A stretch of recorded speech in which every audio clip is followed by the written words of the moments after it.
some of our friend ni dah tak potong dah duit income tax. Saya dah pencen kan. Dah ni adalah duit pencen sikit-sikit tu bayarlah zakat. Ramai nak tanya ni dekat doktor ni macam mana ni. Siapa nak tanya pasal zakat, duit zakat. Dia cakap perlih pula. Kat mana-mana je lah. That's okay. Saya pun nak jawab sikit tentang zakat perlih ni sebab ada isu sekarang ni. Kerana mereka ni rakam lagi pun.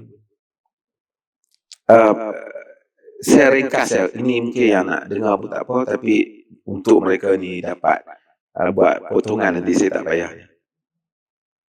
Sekarang ni ada isu sikit tentang zakat perlih ni bunyi merata. Dia actually-nya from perlih side tidak ada isu. Zakat ni kita tahu ada 8 asnaf yang layak menerima zakat. 8 asnaf ni yang fuqara, masakin dan seterusnya. Orang fakir, orang miskin dan semualah. Fisabilillah, orang berhutang, ibnu syabil, semua yang ada dalam tu. Apabila satu orang layak menerima zakat, misalnya orang miskin, kita bagi kat dia, katalah nak 10,000, dia miskin. Adakah kita dari segi syarat, adakah kita wajib monitor makcik nak beli apa? Makcik nak beli garam ke, makcik nak beli apa? Ikan ke, baju. Makcik pergi bagi kat cucu dia pula. Kita bagi kat dia. Even kalau dia bagi kat cucu dia pun kita tak boleh question sebab tu telah jadi milik dia. Kerana dia adalah zakat recipient, dia penerima zakat. Okey. Dalam senarai penerima zakat tu ada bahagian fisabilillah. Mereka yang ada aktiviti untuk jalan Allah. NGO yang buat sekolah, yang ada pusat dakwah, macam-macam aktiviti. Okey. Maibs ni, pertama saya nak bagi clear. Zakat ni bukan duduk kat mufti. Ada orang tanya, mana mufti perlih buat tanya. Zakat is not under my office. Saya tak ada kuasa pun dalam zakat ni. Nak mengeluar satu sen pun tak ada. Zakat ialah di bawah pejabat Majlis Agama Islam. Majlis agama lain. Mufti tak ada. Mufti hanya ada kuasa fatwa saja.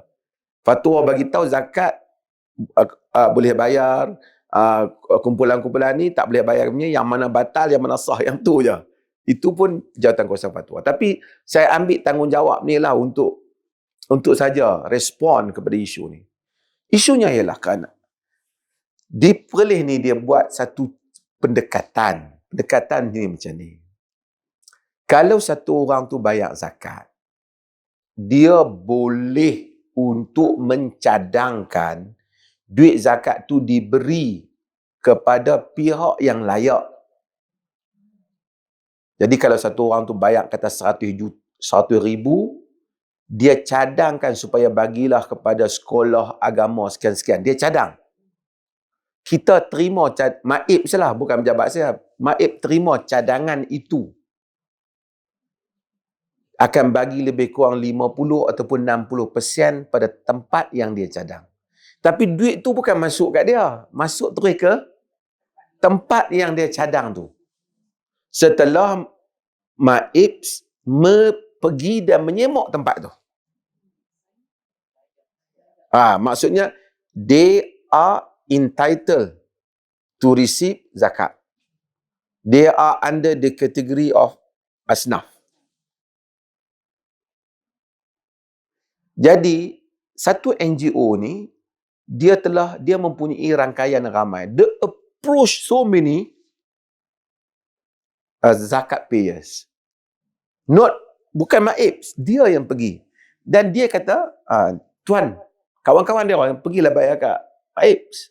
Nanti cadanglah supaya bagi kepada kami. Bagi kat kami tu NGO dia. It's not individu. Kerana NGO dia ada aktiviti asnaf.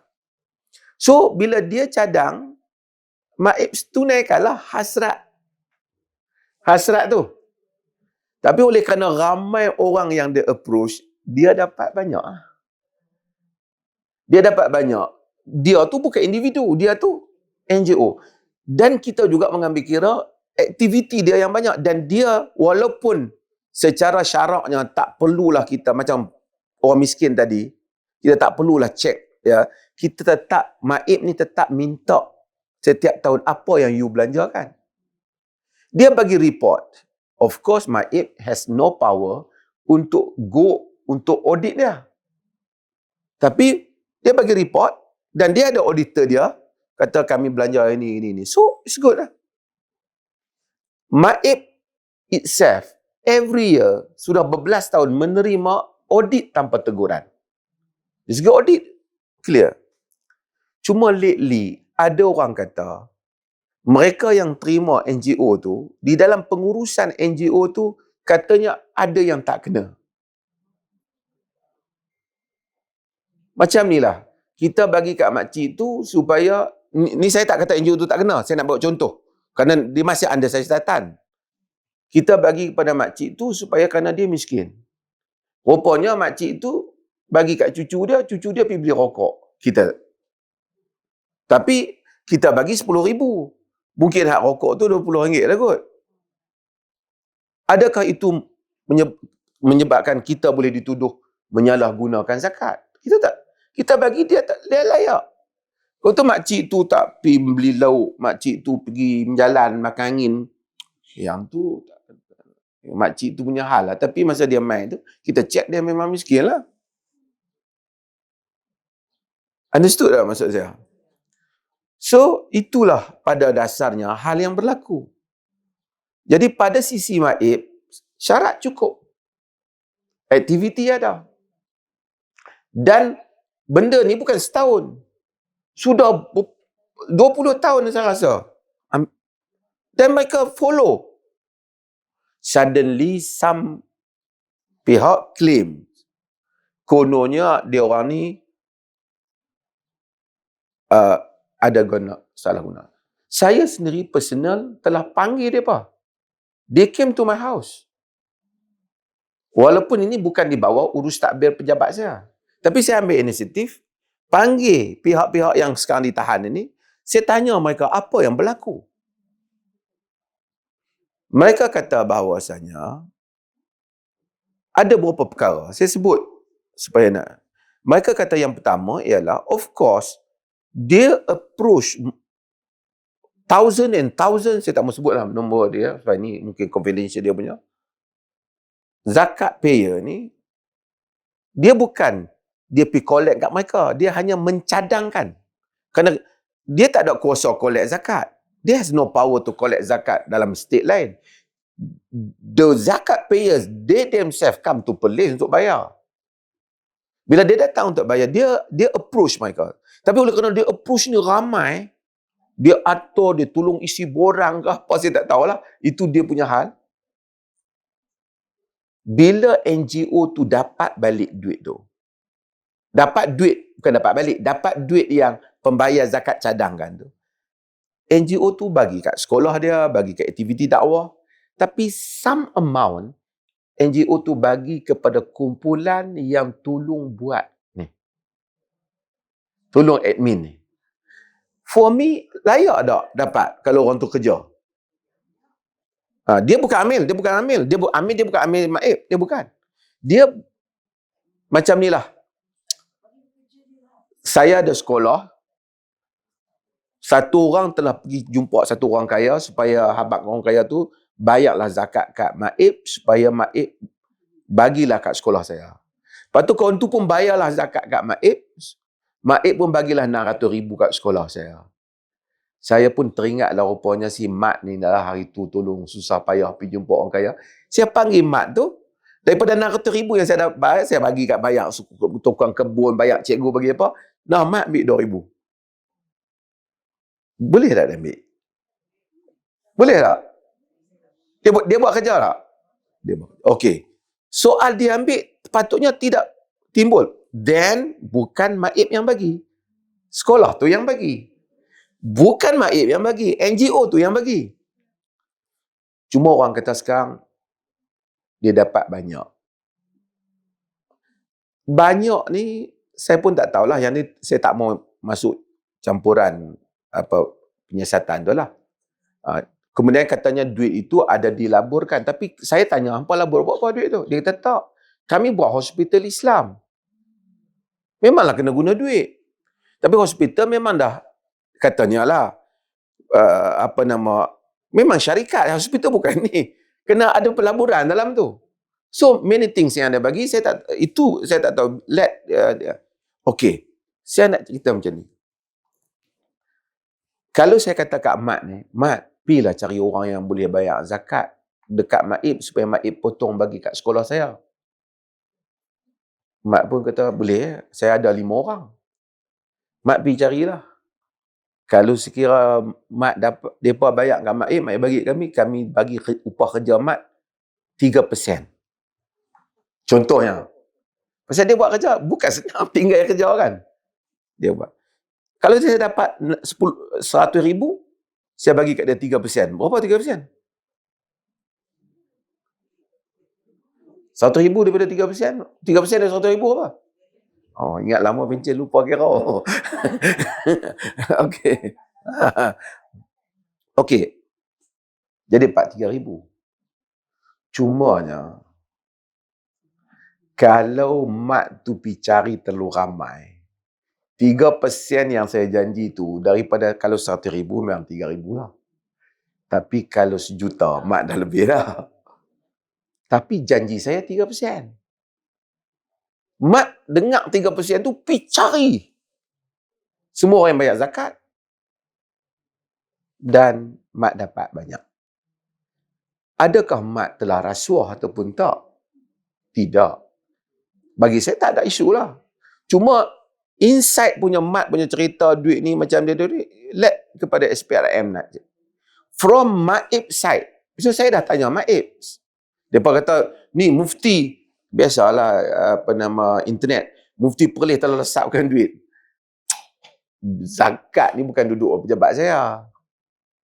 Dan tidak ada siapa pun di dalam Maib tu yang berkot. Saya boleh bagi tahu tuan-tuan, bukan kerana saya di Perlis.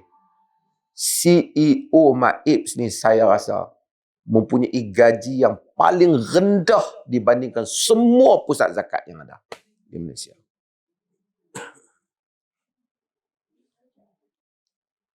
We are not government actually. Dia majlis ni dia tidak government. Dia separa sikit. Dia di segi Maib tu government lah, tapi dia bukan federal, dia kuasa di bawah kuasa raja. State. So isu tu. Then sekarang ni apabila dikatakan grup NGO tu disiasat, so dia ingat Maib ni yang telah pergi ambil duit. Macam katalah, kita bagi kat satu orang miskin 100,000 untuk dia buat rumah, dia tak pergi buat rumah. Andai kata dia tak buat rumah, dia pergi beli motor ke apa, pergi beli kereta ke apa, orang kata pusat zakat telah menyeleweng. Pada kita tak, kita bagi kat dia betul untuk dia buat rumah. Dia juga tak ada rumah dan miskin. Kemudian kalau dia pergi beli kereta, that is not our business lah. Tapi kena buktikan lah. Adakah semestinya bila dia ada kereta tu memang dia beli duit zakat? Ataupun mungkin dia ada duit lain. Bila mereka tengok ada, saya tak kenal. Saya personally tak kenal dengan semua yang tu. Cuma saya kata macam tu, kita ni pegawai kerajaan yang sebahagian ni semua swasta dan adakah berarti kalau sesuatu benda yang kita miliki tu mesti semua daripada duit tempat kerja kita? Mungkin kita kerja tertentu tapi kita juga ada bisnes lain. Kan? Itu semua kena dibuktikan. Whatever, saya jawab sikitlah benda ni sebab it's not under my administration. Tak ada kaitan pun dengan pentadbiran di bawah pejabat mufti. Zakat ni 100% bawah. Tapi bawah Maib, sebuah majlis. Dan majlis ni di bawah institusi istana. Dan istana Alhamdulillah Saya lihat, saya duduk saya anggota majlis, saya tak pernah dengar lagi siapa-siapa yang ada kepentingan dia, projek dia ke apa, yang diluluskan kerana dia dalam tu. So far saya tak pernah dengar. Maka itu sikit lah pasal orang tanya zakat. Tanya lain habis masa.